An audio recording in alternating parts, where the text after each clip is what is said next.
Hello বন্ধুরা, আনন্দপাঠের পক্ষ থেকে সকলকে স্বাগত। 3টি পর্বে ভাগ করে প্রখ্যাত সাহিত্যিক প্রেমেন্দ্র মিত্রের তেলেনাপোতা আবিষ্কার গল্পটি আলোচনা করছি। আজকে এই আলোচনার শেষ পর্ব। এই গল্পটি তার গঠন বিন্যাসে, চরিত্র চিত্রণে ও উপস্থাপনায় একেবারেই অভিনব, অন্য ধারার একটি গল্প। সেই সঙ্গে সাধু ভাষা ও তৎসম শব্দের প্রয়োগে গল্পটি প্রথমবার তোমাদের পাঠ করতে গেলে বেশ কঠিন ও জটিল লাগতে পারে। তাই চেষ্টা করেছি সম্পূর্ণ গল্পটি পাঠ করে তার মূল বক্তব্য তোমাদের কাছে পরিষ্কার করে দেওয়ার এবং বিশেষ বিশেষ জায়গাগুলিকে খুঁটিয়ে বিশ্লেষণ করার। আজকের পর্বে যাওয়ার আগে প্রথম যেটুকু অংশ আগের দুটি পর্বে আলোচনা হয়ে গেছে সেই সম্পর্কে একটুখানি জেনে নেব। আমরা দেখেছি গল্পের কথকই এই গল্পের নায়ক। তিনি মৎস্য শিকারের উদ্দেশ্যে একটি দুর্গম জায়গায় যাত্রা করেছেন তার দুই বন্ধুকে সাথে নিয়ে। যেখানে তারা গেছেন সেই গ্রামটি একটি পরিত্যক্ত গ্রাম এবং এককালে যে সম্পন্ন গ্রাম ছিল তার চিহ্ন চারিপাশে ছড়ানো ভাঙা অট্টালিকা ও প্রাচীন মন্দিরের ধ্বংসাবশেষ দেখে তারা সেটা বুঝতে পারবেন। সেখানে কথক দেখা পান একটি অদ্ভুত অসাধারণ মেয়ের, যার সঙ্গে পরিস্থিতির পরিহাসে তিনি অনেকটা জড়িয়ে যান। শেষ পর্যন্ত কি ঘটল সেটা আমরা জানব আজকের পর্বে। আজকের আলোচনা শুরুর আগে বলে নিই, যদি ভালো লাগে, যদি মনে হয় এই ভিডিওগুলো তোমাদের কাজে লাগছে, তাহলে লাইক, শেয়ার ও সাবস্ক্রাইব করে পাশে থেকো। আগের দিন আমরা শেষ করেছিলাম কথকের মৎস্য শিকারের বর্ণনা দিয়ে, যেখানে পুকুর ঘাটে তিনি একটি মেয়ের দেখা পাবেন। তারপর থেকে আজ শুরু করব। কলসি নিয়ে চলে যেতে যেতে ফিরে তাকিয়ে মেয়েটি হঠাৎ বলবে, বসে আছেন কেন, টান দিন। সে কণ্ঠ এমন শান্ত, মধুর ও গম্ভীর যে এভাবে আপনা থেকে অপরিচিতের সঙ্গে কথা বলা আপনার মোটেই অস্বাভাবিক ঠেকবে না।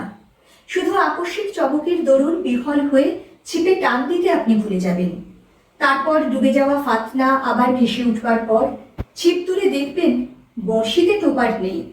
একটু অপ্রস্তুত ভাবে মেয়েটির দিকে আপনাকে এবার তাকাতেই হবে। সেও মুখ ফিরিয়ে শান্ত ধীর পদে ঘাট ছেড়ে চলে যাবে, কিন্তু মনে হবে মুখ ফেরাবার চকিত মুহূর্তে একটু যেন দীপ্ত হাসির আভাস সেই শান্ত করুণ মুখে খেলে গিয়েছে। পুকুরের ঘাটের নির্জনতা আর ভঙ্গ হবে না তারপর। ওপারের মাছরাঙাটা আপনাকে লজ্জা দেবার নিষ্ফল চেষ্টা ত্যাগ করে অনেক আগেই উড়ে গিয়েছে।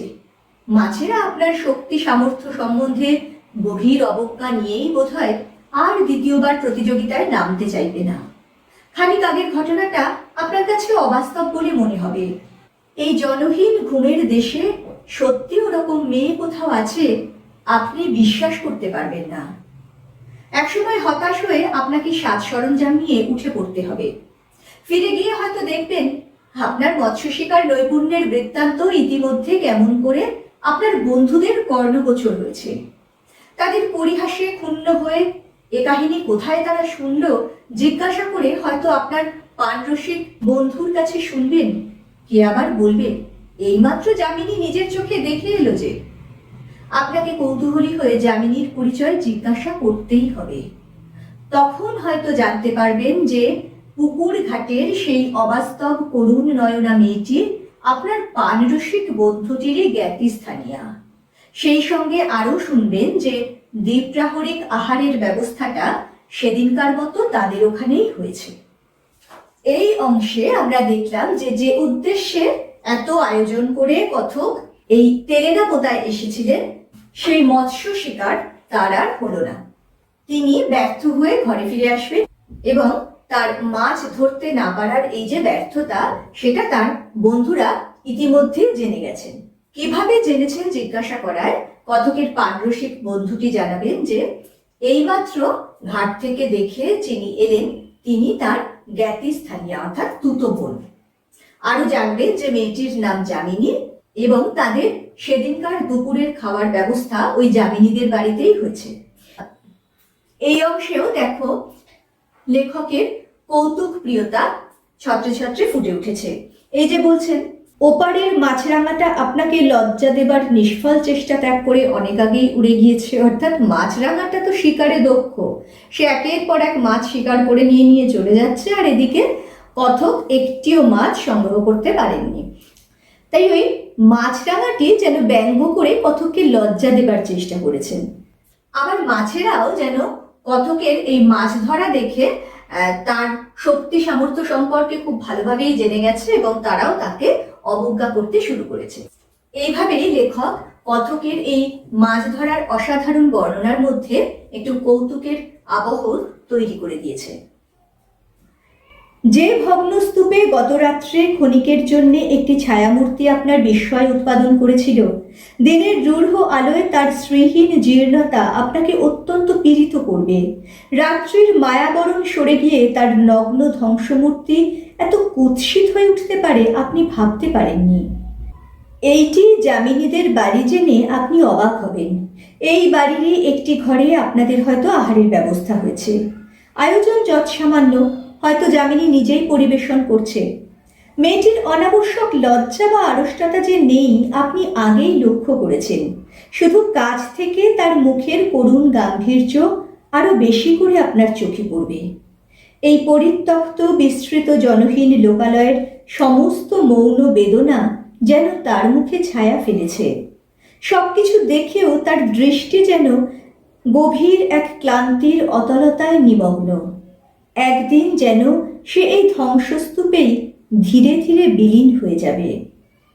গত রাত্রে আরেকটি ভগ্নপ্রায় অট্টালিকার জানালার পাশে যে ছায়ামূর্তি কথক দেখেছিলেন, যাকে ওই রাতের মায়াময় পরিবেশে রাজকুমারী বলে মনে হয়েছিল, দিনের এই রূঢ় আলোয় কঠোর বাস্তবে তার এমন শ্রীহীন চেহারা কথককে পীড়া দেবে।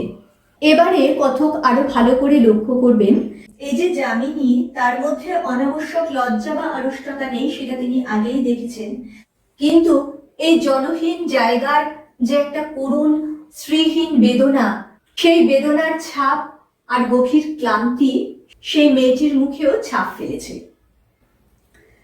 আপনাদের পরিবেশন করতে করতে দু চারবার তাকে তবু চঞ্চল ও উদ্বিগ্ন হয়ে উঠতে আপনি দেখবেন। উপরতলার কোনো ঘর থেকে ক্ষীণ একটা কণ্ঠ যেন কাকে ডাকছে। যামিনী ব্যস্ত হয়ে বাইরে চলে যাবে। প্রত্যেকবার ফিরে আসবার সঙ্গে তার মুখে বেদনার ছায়া যেন আরো গভীর হয়ে উঠেছে মনে হবে। সেই সঙ্গে কেমন একটা অসহায় অস্থিরতা তার চোখে।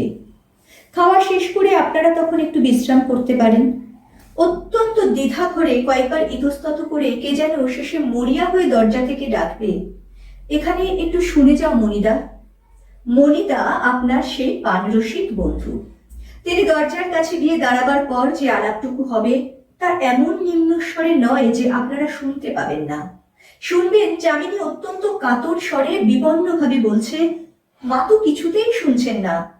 তোমাদের আসার খবর পাওয়া অবধি কি যে অস্থির হয়ে উঠেছেন কি বলবো। মনি একটু বিরক্তির স্বরে বলবে, ওহ, সেই খেয়াল এখনো? নিরঞ্জন এসেছে ভাবছেন বুঝি? হ্যাঁ, কেবলই বলছেন সে নিশ্চয়ই এসেছে, শুধু লজ্জায় আমার সঙ্গে দেখা করতে পারছে না। আমি জানি, তাকে ডেকে দে। কেন তুই আমার কাছে লুকোচ্ছিস? কি যে আমি করব ভেবে পাচ্ছি না। অন্ধ হয়ে যাবার পর থেকে আজকাল এত অধৈর্যতা বেড়েছে যে কোনো কথা বোঝালে বোঝেন না। রেগে মাথা খুঁড়ে এমন কাণ্ড করেন যে তখন ওর প্রাণ বাঁচানো দায় হয়ে ওঠে। এ তো বড় মুশকিল দেখছি। চোখ থাকলেও না হয় দেখিয়ে দিতাম যে যারা এসেছে তাদের কেউ নিরঞ্জন নয়। উপর থেকে দুর্বল অথচ তীক্ষ্ণ ক্রুদ্ধ কণ্ঠের ডাকটা এবার আপনারাও শুনতে পাবেন। যামিনী এবার কাতর কণ্ঠে অনুনয় করবে, তুমি একবারটি চলো মনিদা, যদি একটু গুছিয়ে সুছিয়ে ঠান্ডা করতে পারো। আচ্ছা, তুই যা, আমি আসছি। মনি এবার ঘরে ঢুকে নিজের মনেই বলবে, এ এক আচ্ছা জ্বালা হয়েছে, যা হোক। বুড়ির হাত পা পড়ে গেছে, চোখ নেই, তবু বুড়ি পণ করে বসে আছে, কিছুতেই মরবে না। তাদের পরিবেশন করতে করতে যামিনী বারে বারে কোথাও উঠে চলে যাবে, কেউ যেন তাকে ডাকছে, এবং প্রত্যেকবার ফিরে আসার পরে তার মধ্যে একটা অস্থিরতা দেখা দেবে। তাদের খাওয়া শেষ হয়ে যাওয়ার পরে যামিনী তার মনিদা অর্থাৎ আপনার সেই প্রাণরসিক বন্ধুকে ডেকে কিছু কথা বলবে। বলছেন যে সে কথা এমন নিম্ন স্বরে নয় যে আপনারা শুনতে পাবেন, অর্থাৎ যে কথাবার্তা হয়েছে সেটা কথক এবং আরো একজন যে বন্ধু রয়েছেন তারা শুনতে পাবেন। তারা জানবেন যে কোনো এক নিরঞ্জন এসেছে মনে করে যামিনীর মা অত্যন্ত অস্থির হয়ে উঠেছেন এবং যামিনী তার মনিদাকে তার মায়ের সঙ্গে একটিবার দেখা করে বুঝিয়ে বলার জন্য অনুরোধ জানাবে। ব্যাপারটা কি এবার আপনারা হয়তো জানতে চাইবেন। মনে বিরক্তির স্বরে বলবে, ব্যাপার আর কি? নিরঞ্জন বলে ওর দূর সম্পর্কের এক বোনপোর সঙ্গে ছেলেবেলায় যামিনীর সম্বন্ধ উনি ঠিক করেছিলেন। বছর চারেক আগেও সে ছোকরা এসে ওকে বলে গিয়েছিল বিদেশের চাকরি থেকে ফিরে ওর মেয়েকে সে বিয়ে করবে। সেই থেকে বুড়ি এই অজগর পুরীর ভেতর বসে সেই আশায় দিন গুনছে। আপনি নিজে থেকে এবার জিজ্ঞাসা না করে পারবেন না, নিরঞ্জন কি এখনো বিদেশ থেকে ফেরেনি? আরে সে বিদেশ গিয়েছিল কবে যে ফিরবে? নেহাত বুড়ি নাছরবান্দা বলে তাকে এই ধাপ্পা দিয়ে গিয়েছিল। এমন ঘুঁটে কুড়ুনির মেয়েকে উদ্ধার করতে তার দায় পড়েছে। সে কবে বিয়ে থা করে দিব্যি সংসার করছে, কিন্তু সে কথা ওকে বলে কে? বললে বিশ্বাসই করবেন না, আর বিশ্বাস যদি করেন তাহলে এক্ষুনি তো দম ছুটে অক্কা। কে মিছি মিছি পাতকের ভাবি হবে? যামিনী নিরঞ্জনের কথা জানে? তার জানে না, কিন্তু মার কাছে বলবার উপায় তো নেই। যাই, কর্মভোগ সেরে আসি বলে মণি সিঁড়ির দিকে পা বাড়াবে। সেই মুহূর্তে নিজের অজ্ঞাতসারেই আপনাকে হয়তো উঠে দাঁড়াতে হবে। হঠাৎ হয়তো বলে ফেলবেন, চলো আমিও যাব। তুমি যাবে? মণি ফিরে দাঁড়িয়ে সবিস্ময়ে নিশ্চয়ই আপনার দিকে তাকাবে। হ্যাঁ, কোনো আপত্তি আছে গেলে?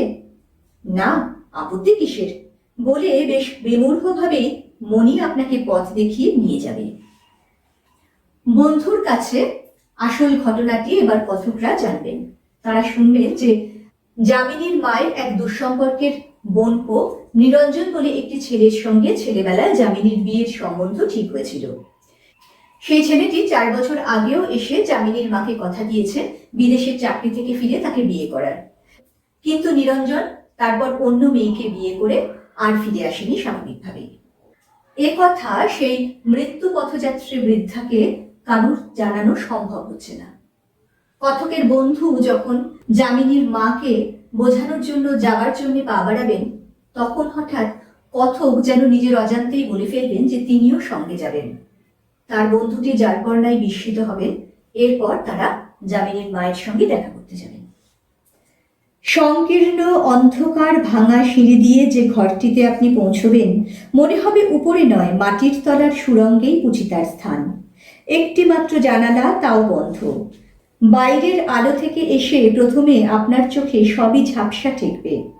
তারপর টের পাবেন প্রায় ঘরজোড়া একটি ভাঙা তক্তপোষে ছিন্ন কন্থা জড়িত একটি শীর্ণ কঙ্কালসার মূর্তি শুয়ে আছে।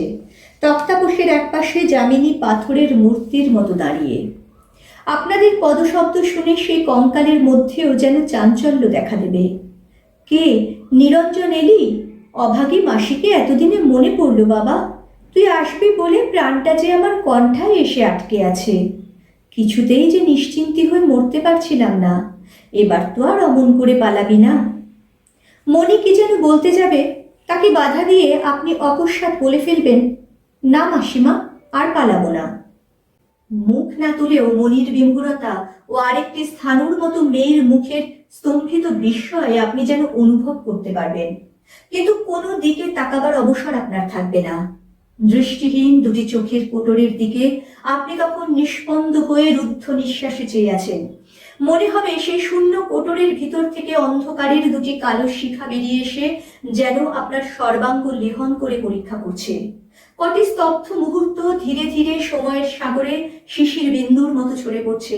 আপনি অনুভব করবেন, তারপর শুনতে পাবেন, আমি জানতাম তুই না এসে পারবি না বাবা, তাই তো এমন করে এই প্রেতপুরি পাহারা দিয়ে দিন গুনছি। বৃদ্ধা কথা বলে হাঁফাবেন। চকিতে একবার যামিনীর উপর দৃষ্টি বুলিয়ে নিয়ে আপনার মনে হবে বাইরের কঠিন মুখোশের অন্তরালে তার মধ্যেও কোথায় যেন কি ধীরে ধীরে গলে যাচ্ছে। ভাগ্য ও জীবনের বিরুদ্ধে গভীর হতাশার উপাদানে তৈরি এক সুদৃঢ় শপথের ভিত্তি আলগা হয়ে যেতে আর বুঝি দেরি নেই। সেই ভেঙে পড়া অট্টালিকা, যামিনী ও তার মায়ের চরম দুর্ভাগ্যপূর্ণ জীবন, এই সব কিছুর সঙ্গে সামঞ্জস্য রেখে যেন সেই বৃদ্ধার ঘরটির ছবি এঁকেছেন লেখক। প্রায় অন্ধকার সুড়ঙ্গের মতো একটি ঘরে একটা ভাঙা তক্তপোষের ওপরে যামিনীর মা শুয়ে, এবং তিনি এদের পায়ের শব্দ পেয়ে যখন অনেক আশা নিয়ে নিরঞ্জনের নাম ধরে রাখবেন, তখন ঘরে উপস্থিত তার বন্ধু ও যামিনীকে একেবারে বিস্ময় হতবাক করে দিয়ে কথক নিজেকে নিরঞ্জন বলে পরিচয় দেবেন। এই যে এখানে রয়েছে মনির বিমূঢ়তা, অর্থাৎ বিস্ময়ের একেবারে শেষ সীমায় চলে গেলে মানুষের যে অবস্থা হয়, এবং স্থাণুর মতো মেয়ে, স্থাণুর মতো বলছে কারণ যামিনী যেন পাথরের মতো হয়ে গেছে, যেন সে যেখানে দাঁড়িয়ে রয়েছে মনে হচ্ছে সেখানে তাকে একেবারে গেঁথে দেওয়া হয়েছে, সেখান থেকে তার নড়াচড়ার ক্ষমতা নেই। আর এখানকার যে বর্ণনাটি, পুরো বর্ণনাটি অসাধারণ। এত দিন বাদে একজন চলৎশক্তিহীন অন্ধ বৃদ্ধা যার আশায় দিন গুনছেন, তাকে কাছে পেয়ে যে কিরকম একটা পরিস্থিতি তৈরি হতে পারে তারই সার্থক বর্ণনা আমরা পাবো এই অংশে। এবং এই অংশটুকুই হলো এই গল্পের সবচেয়ে বড় চমক, বলা যায় ক্লাইম্যাক্স, আমরা টার্নিং পয়েন্ট যাকে বলি। এই রকমই একটা মুহূর্ত এই অংশটিতে তৈরি করেছেন লেখক। এই যে লাইনটি, যে যামিনীর মুখের দিকে চকিতে একবার তাকিয়ে কথকের মনে হচ্ছে যে কি যেন ধীরে ধীরে গলে যাচ্ছে, এগুলিও কিন্তু যামিনীর প্রতি তার যে ধীরে ধীরে একটা টান, একটা অদ্ভুত মোহ তৈরি হচ্ছে তারই পরিচয়। বৃদ্ধা আবার বলবেন, যামিনীকে নিয়ে তুই সুখী হবি বাবা, আমার পেটে হয়েছে বলে বলছি না, এমন হয় না। শোকে তাপে বুড়ো হয়ে মাথার ঠিক নেই, রাত দিন খিটখিট করে মেয়েটাকে যে কত যন্ত্রণা দিই তা কি আমি জানি না, তবু মুখেও রা নেই। এই শ্মশানের দেশ, 10টা বাড়ি খুঁজলে একটা পুরুষ মেলে না, আমার মতো ঘাটের মরারা শুধু ভাঙা ইট আঁকড়ে এখানে সেখানে ধুঁকছে, এর মধ্যে একাধারে মেয়ে পুরুষ হয়েও কি না করছে। একান্ত ইচ্ছা সত্ত্বেও চোখ তুলে একটিবার তাকাতে আপনার সাহস হবে না, আপনার নিজের চোখের জল বুঝি আর গোপন রাখা যাবে না। বৃদ্ধা ছোট একটি নিঃশ্বাস ফেলে বলবেন, যামিনীকে তুই নিবি তো বাবা, তোর শেষ কথা না পেলে আমি মরেও শান্তি পাবো না। ধরা গলায় আপনি তখন শুধু বলতে পারবেন, আমি তোমায় কথা দিচ্ছি মাসিমা, আমার কথার নড়চড় হবে না। বৃদ্ধা নিরঞ্জনকে পেয়ে এরপর তার মেয়ে সম্পর্কে যে কথাগুলি বলবেন, সেই কথাগুলি যে মা হিসেবে এতটুকু বাড়িয়ে বলা নয়, তা কথকের সঙ্গে সঙ্গে পাঠক তথা আমরাও খুব ভালো করেই বুঝতে পারি। এমন ভগ্নপ্রায় বাড়িতে এই দুর্ভাগ্যকে সঙ্গী করে প্রায় পরিত্যক্ত একটি গ্রামে কিভাবে মেয়েটি দিন কাটাচ্ছে, তার চেয়েও বড় কথা এর পরেও কিভাবে তার স্বভাবের স্বাভাবিক সৌন্দর্য, স্বাভাবিক স্বচ্ছন্দ গতি ও সারল্য বজায় রয়েছে, তা ভাবলে সত্যি সকলকে বিস্মিত হতে হয়। বলাই বাহুল্য, ভাবুক আবেগপ্রবণ মানুষ কথকের গলা বুঝে আসে। তিনি ধরা গলায় শুধু যামিনীর মাকে কথা দেন যে তিনি অবশ্যই যামিনীকে বিয়ে করবেন। তারপর বিকালে আবার গরুর গাড়ি দরজায় এসে দাঁড়াবে। আপনারা তিনজনে একে একে তাতে উঠবেন। যাবার মুহূর্তে গাড়ির কাছে এসে দাঁড়িয়ে আপনার দিকে সেই করুণ দুটি চোখ তুলে যামিনী শুধু বলবে, আপনার ছিপ টিপ যে পড়ে রইল। আপনি হেসে বলবেন, থাক না, এবারে পারিনি বলে তেলেনা পোতার মাছকে বারবার ফাঁকি দিতে পারবে। যামিনী মুখ ফিরিয়ে নেবে না, ঠোঁট থেকে নয়, মনে হবে তার চোখের ভিতর থেকে মধুর একটি সকৃতজ্ঞ হাসি শরতের শুভ্র মেঘের মতো আপনার হৃদয়ের দিগন্ত স্নিগ্ধ করে ভেসে যাচ্ছে। বিকেল বেলায় তাদের যাবার কথা, সেই আগের দিনের পরিচিত গরুর গাড়িটি আসবে তাদের নিয়ে যাওয়ার জন্য। তারা যখন গাড়িতে উঠবেন তখন যামিনী অসংকোচে তাদের কাছে এসে দাঁড়াবে এবং কথককে বলবে যে তার ছিপ টিপগুলো সব পড়ে রইল। উত্তরে কথক যে কথাটি বলবেন তা অত্যন্ত তাৎপর্যপূর্ণ। তিনি বলবেন যে এবারে পারেনি বলে তেলেনা পোতার মাছকে বারবার ফাঁকি দেবে। তার আবার ফিরে আসার ইঙ্গিত, তার যামিনীকে প্রেমের ফাঁদে বিদ্ধ করার আভাস, সবই যেন এই লাইনটির মধ্যে দিয়ে লেখক আমাদের কাছে তুলে ধরেন। কিন্তু তার পরের যে লাইনটি, যামিনীর যে প্রতিক্রিয়া, মনে হবে তার চোখের ভিতর থেকে মধুর একটি সংকৃতজ্ঞ হাসি শুভ্র শরতের বীরের মতো ইত্যাদি। এই লাইনটি পড়লে বোঝা যায় যে প্রেমেন্দ্র মিত্র কত বড় একজন কবিও ছিলেন। একটিও বাড়তি কথা নয়, ওই একটা মাত্র লাইনেই পারস্পরিক যে একটা অনুরাগের ছোঁয়া লেগেছে, একটা পূর্ব রাগের সৃষ্টি হয়েছে, সেটা এর মধ্যে দিয়ে খুব সুন্দরভাবে মার্জিতভাবে লেখক তুলে ধরলেন। গাড়ি চলবে। কবে 100 না 150 বছর আগে প্রথম ম্যালেরিয়ার মরকের এক দুর্বার বন্যা তেলেনাপোতাকে চলমান জীবন্ত জগতের এই বিস্মৃতি বিলীন প্রান্তে ভাসিয়ে এনে ফেলে রেখে গিয়েছিল, আপনার বন্ধুরা হয়তো সেই আলোচনা করবেন। যেসব কথা ভালো করে আপনার কানে যাবে না, গাড়ির সংকীর্ণতা আর আপনাকে পীড়িত করবে না, তার চাকার একঘেয়ে কাঁদুনি আর আপনার কাছে কর্কশ লাগবে না। আপনি শুধু নিজের হৃদস্পন্দনে একটি কথাই বারবার ধ্বনিত হচ্ছে শুনবেন, ফিরে আসবো, ফিরে আসবো। সেই আগের অংশটুকুরই রেশ রয়ে গেল এখানেও। এই যে একদিনের মধ্যে, বা বলা ভালো একটা বেলার মধ্যে, যে ঘটনা প্রবাহের মধ্যে দিয়ে কথক গেলেন, তাকে যে একেবারে ঘোরের মধ্যে রেখে দিয়েছে, একটা অদ্ভুত স্নিগ্ধ আবেশে আবদ্ধ করে দিয়েছে, সেটাই বোঝা যায়।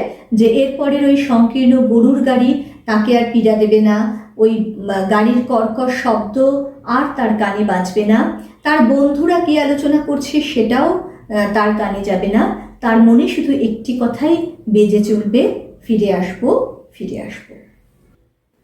মহানগরীর জনাকীর্ণ আলোকোজ্জ্বল রাজপথে যখন এসে পৌঁছবেন, তখনও আপনার মনে তেলেনাপোতার স্মৃতি সুদূর অথচ অতি অন্তরঙ্গ একটি তারার মতো উজ্জ্বল হয়ে আছে।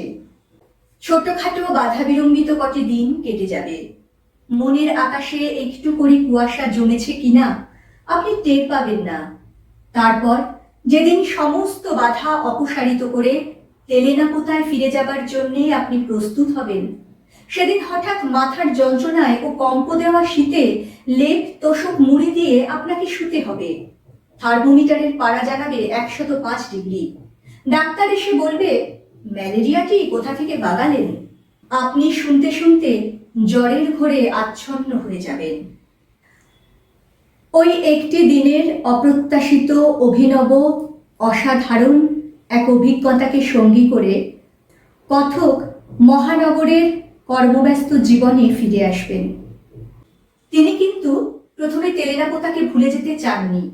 তার মনের মধ্যে তেলেনাপোতার স্মৃতি তারার মতো জ্বলজ্বল করেছিল। তার জীবনের এমন একটি চরম সন্ধিক্ষণে, এমন একটি পরিস্থিতির মধ্যে সিদ্ধান্ত নিতে হয়তো কয়েকটা দিন দেরি হবে, হয়তো তার নিজের মনেই অথবা বাস্তবের বেশ কিছু বাধা বিপত্তি তাকে অতিক্রম করতে হবে, কিন্তু সেটাও তিনি করবেন। একদিন সমস্ত বাধা বিপত্তিকে এড়িয়ে যখন তিনি আবার তেলেনাপোতার উদ্দেশ্যে যাত্রা করবেন বলে ভাবছেন, সেই দিনই দেখা যাবে তিনি সাংঘাতিক ম্যালেরিয়া জ্বরে কাবু হয়ে শয্যাশায়ী হয়ে গেলেন। জ্বরের ঘোরে আচ্ছন্ন হয়ে যেতে যেতে শুনবেন ডাক্তার বলছে, রোগটি কোথা থেকে বাঁধালেন। গল্প তো আমাদের বাস্তব জীবনেরই আরেক ছবি। এই জীবন আমাদের বারবার মনে করিয়ে দেয় যে সবই পরিস্থিতির জালে জড়ানো। সেই যে শুরু থেকে সবটাই ভবিষ্যতের গর্ভে রেখে অসাধারণ মনসিয়ানায় লেখক দেখিয়েছেন যে পরিকল্পনা করে সবকিছু করা যায় না। তাই যেটা হতে পারত একটা মধুর সমাপ্তি, যা পাঠককে উৎফুল্ল করতে পারত, সেই যামিনীর সঙ্গে কথকের মিলন, তার পথে দুস্তর বাধা হয়ে দাঁড়ালো কথকের এই ম্যালেরিয়া রোগের আক্রমণ। বহুদিন বাদে অত্যন্ত দুর্বল শরীর নিয়ে যখন বাইরের আলো হাওয়ায় কম্পিত পদে এসে বসবেন, তখন দেখবেন নিজের অজ্ঞাত সারে দেহ ও মনের অনেক ধোয়া মোছা ইতিমধ্যে হয়ে গিয়েছে। অস্ত যাওয়া তারার মতো তেলেনাপোতার স্মৃতি আপনার কাছে ঝাপসা একটা স্বপ্ন বলে মনে হবে। মনে হবে তেলেনাপোতা বলে কোথায় কিছু সত্যিই নেই। গম্ভীর কঠিন যার মুখ আর দৃষ্টি যার সুদূর ও করুণ, ধ্বংসপুরীর ছায়ার মতো সেই মেয়েটি হয়তো আপনার কোনো দুর্বল মুহূর্তের অবাস্তব কুয়াশার কল্পনা মাত্র। শেষ পর্যন্ত আমরা দেখি গল্পের শেষে কিছুটা পরিস্থিতির চাপে আর কিছুটা নাগরিক দৈন্যতায় এই তেলেনাপোতার স্মৃতি কথকের মন থেকে একেবারে ধুয়ে মুছে যাবে। ম্যালেরিয়া থেকে সুস্থ হয়ে উঠে তার মনে হবে তেলেনাপোতা বলে সত্যি কোথাও কিছু নেই। আকস্মিকভাবে সেদিনের ওই করুণ পরিস্থিতির সামনে দাঁড়িয়ে যামিনী ও তার মায়ের অমন অবর্ণনীয় দুর্ভাগ্যের কথা জেনে আবেগ বিহ্বল হয়ে যে কথা তাকে তিনি দিয়েছিলেন তা আর রাখা সম্ভব হবে না। সূচিত হবে বিশ্বাসভঙ্গের আর এক ইতিহাস। তাই শেষ লাইনে লেখক এই গল্পের যে মূল সুর, এই গল্পের যে নির্যাস, তাকে একটি মাত্র বাক্যে ব্যাখ্যা করে বলেছেন, একবার ক্ষণিকের জন্য আবিষ্কৃত হয়ে তেলেনাপোতা আবার চিরন্তন রাত্রির অতলতায় নিমগ্ন হয়ে যাবে। তেলেনাপোতার সেই সব ভগ্নপ্রায় অট্টালিকাগুলির মতোই শহুরে মধ্যবিত্তের সততাও যে কত ভঙ্গুর, কত ক্ষণস্থায়ী, সেইটাই যেন চোখে আঙুল দিয়ে দেখিয়ে দিলেন লেখক এই গল্পে। এই যে 3টি পর্বে সম্পূর্ণ গল্পটি আলোচনা করলাম, এই 3টি পর্ব যদি তোমরা একটু ধৈর্য ধরে শুনে নিতে পারো তাহলে কিন্তু এই গল্পটি তোমাদের কাছে একেবারে জলের মতো সহজ হয়ে যাবে। পরবর্তীকালে এই গল্পের প্রশ্নোত্তরও নিয়ে আসব। পরের দিন আরেকটি নতুন পাঠ নিয়ে ফিরে আসব খুব তাড়াতাড়ি। সঙ্গে সঙ্গে নোটিফিকেশন পেতে চাইলে সাবস্ক্রাইব করে বেল বাটনটি অন করতে ভুলো না। আজকের মতো টাটা।